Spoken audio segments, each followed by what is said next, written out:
Obboleessa abbaa dukkaana. Maal feete? Wanta qabda. Maal jette? Wantaatiin baanaa bar. Koondom hin jetture hanqam takka feeta silaa. Duramee. Si garsiisu? Kanarra wayyaa laalime. Kun si hanqatee moo? Kophee hulakkoo isa fi malee wayi uffataniisa. Jechuu saayiziin isaa tokkumaa bar hundinuu ni harkifata. Bishaan itti neeytu. Baaldiin agarree jaa bar. Taatullee Taatullee hii? Jechuun qiimaa qaama kiyyaa qabee ho'ana mookkam. Eega siifuu gaa? Maal jette? Feestaala bitadhuun jee eega ol see hanqata.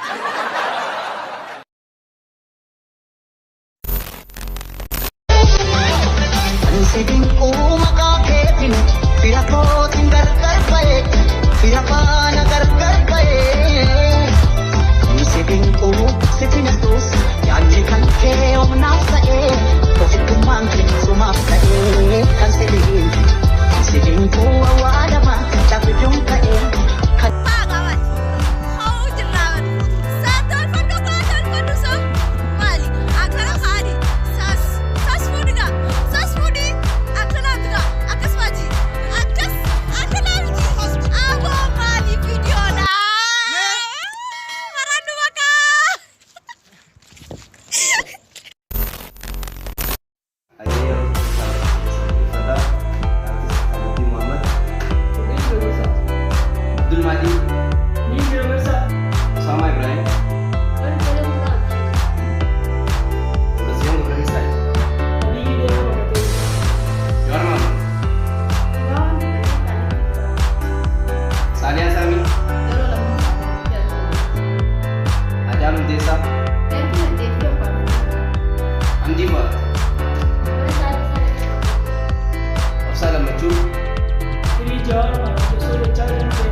TikTok irratti chaayinaala malatee Anaafuna gaankoona gaanjaalala bifaafi bareedinaa dhumayyuu taana akkaan ishee jaallu kana godhee keessa oromummaa ishee akka dinyaadessa sabboontuu jaalladhee faaya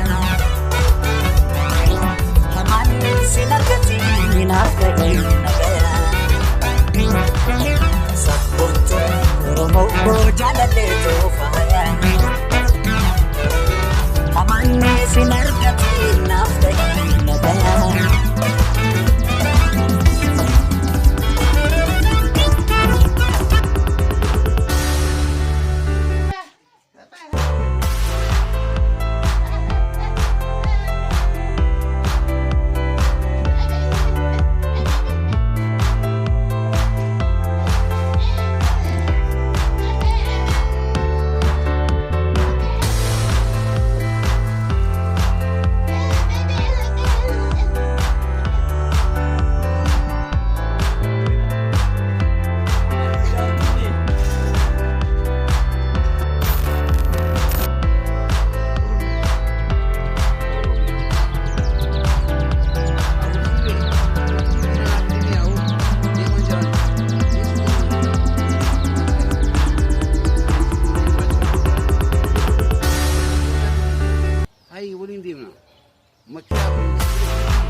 Akkam jirtu har'a Oromiffaa dubachuun barbaada. Ani xiqqoon beeka. Maqaan koo Albirda. umriin kiyya waggaa 19dha. Ani Kanadaan jiraadha. Jaaloti Oromoo hin qabu malee baay'een afaan Oromoo jaalladha. Baay'ee galatooma.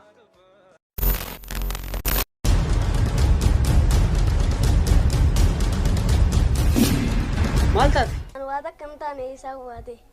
Boo maal taate?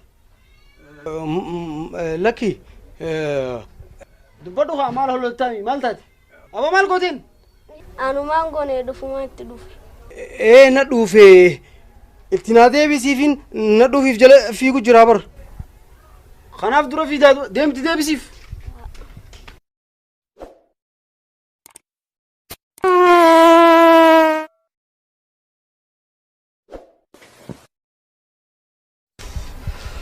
Alhamdulillahi rabbil alamin. Ay galatoo baay'ee. Deemaa nageetti.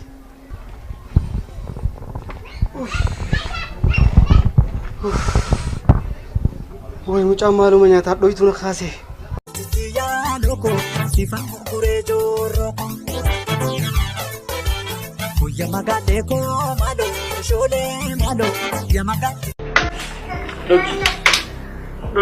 Mana keenya laal akkana uuraa hedduu qaba laal qorqorroon ni dhimmisa laal wanta maal jaamaa harka katti dhiqatan hin jiru saana akkana jala fiddeena Egaa kanatti waa'ee buni qaba barinni haala kanaan dhalaa birootis ni fide jechuudha ni beekaa jechuudha.